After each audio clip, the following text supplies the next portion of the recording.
Hi guys, ngayon ang vlog natin is magpapalit tayo ng CVT ng ating PCX125.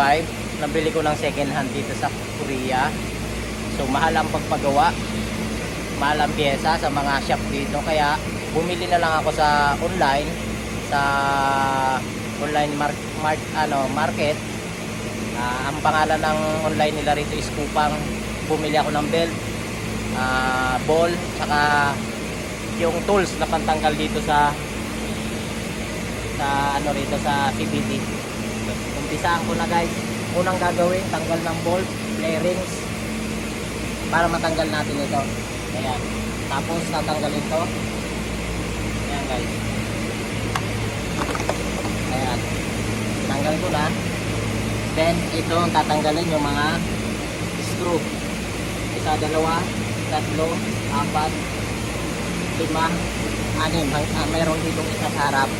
So umpisaan ko na guys. So mamaya ulit tatanggalin ko na. So ayan, kalas na guys. Ayan na, tanggal na. Then tabi natin. So ayan yung screw, 6, dalawang 10mm na ito, 10mm yan. So ayan. So tatanggalin ko na ito sa 2, 3, 4. Ayan, 4 to guys, 4. Then maiksi yan sa harap, 4. Then 4 din sa likod, medyo mahaba, at 2 rito, 1, 2. Ayan, so bali 10. Ganun lang guys. So tatanggalin ko na. So ayan guys, nabaklas ko na ito. Ayan, nabaklas ko na. Ito yung niya, yung guide, 2 yan, tsaka ito, isa rito sa harap, yung guide na yan, ito. Then guys, ito 22mm, ito 19mm. Ayan, 19mm.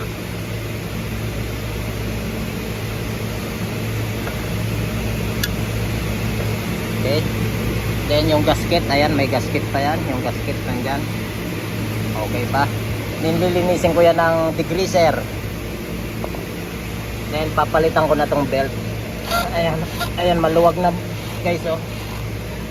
Kasi ang mileage na nasa 57,000 na. So kailangan ng palitan. Then lilinisin ko to. Tsaka yung papalitan ko dito yung bola na bili ko sa So ganun lang guys, kadali. So mamaya ulit. Ganito yung panlilinis ko guys, oh. Yung sabay ko na degreaser para malinis ng maayos. Ayan, para matanggal yung mga dumi na nakakapit. Then ayan yung mga bolt. Ito guys, 4 sa likod, 2 sa gitna, sa harap 4. Ayan yung mga bolt na dito tinanggal ko. So ito yung mga piyesang binili ko. Para hindi na ako mag-labor, ako na yung bumili, tsaka mura pa yung mga piyesang nabili ko. Kaya sa shop dito, mahal. Ang bayad nasa 8,000, akalain mo yun, napakamahal. Samantalang 2,000 lang. Tapos nabili ko, may tools pa akong sarili, pantanggal. Then ito guys yung nabili kong pantanggal dito. Ayan, bago-bago. Ayan yung mga plastic. Then ito yung belt na ipapalit ko. Ito lang yung nilalagay sa gilid. So saka na lang ibabalik ko lang ulit yung dating bola. So palit lang ako ng ball, tsaka ito, tsaka palit lang ako ng belt. Ayan, yun lang yung gagawin ko. Then ito yung binili kong pyesa gaya na pangtanggal dito. Ayan, simulan ko na guys. So ayan nga guys, ayan, pabrasin natin. Gamit ko yung degreaser, nilagyan ko degreaser, tapos binabrush to. Ayun, nalinis ko na. Then nakalas ko na rin yan guys. So after ko malinis yan, ibabalik ko na siya rito. Nalinis ko na rin yung guys.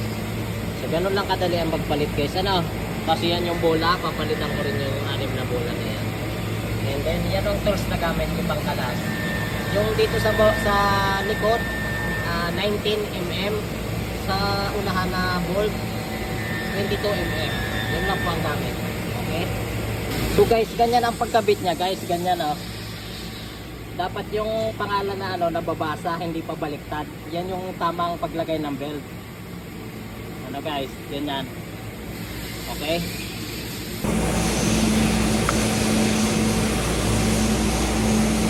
So ganito guys, ano? Ito yung belt. Pipihitin mo ito pag ganito. Pag ganan, pakanan. Inaangat yan oh. Oh. Guys, para ilagay itong belt. Inaangat. Ayan. Ayan o. Iangat pa ganun. Pakanan. Ah. Guys, tingnan nyo. Ayan. Ayan. Para may ilagay yung belt. Ayan o. Ayan.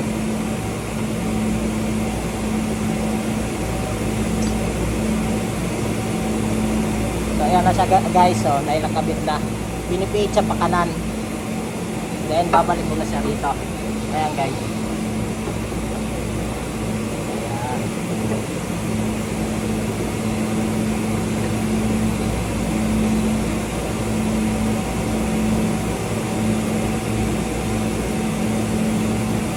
So ganun lang guys kadali, no? So ayan guys. Guys, nakita niyo pinapandar ko na, ibalik ko na siya. Ganun na. Napalitan ko na siya ng bola. Napalitan ko na rin ng belt. Tapos nalinis ko na siya. Ayan, okay na.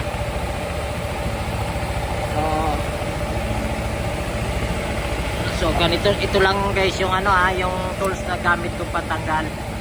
Then ito number 19 mm. Ito naman is 22 mm. Yun yung pagtanggal dyan, 92 mm. Ganun lang kadali guys, ano? So thank you for watching guys. Please like and subscribe. Bye bye.